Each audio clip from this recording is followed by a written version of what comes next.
வன்னி மரத்தடி வருவதும் யாரு? வந்திடும் பொருளை சொல்லுவதாரு?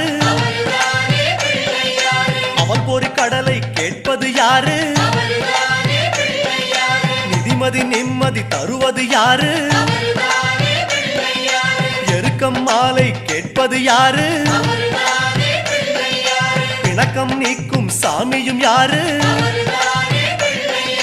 முன்வினை அறுக்கும் மூத்தவன் யாரு? அவரும் வாழ்வது எங்க?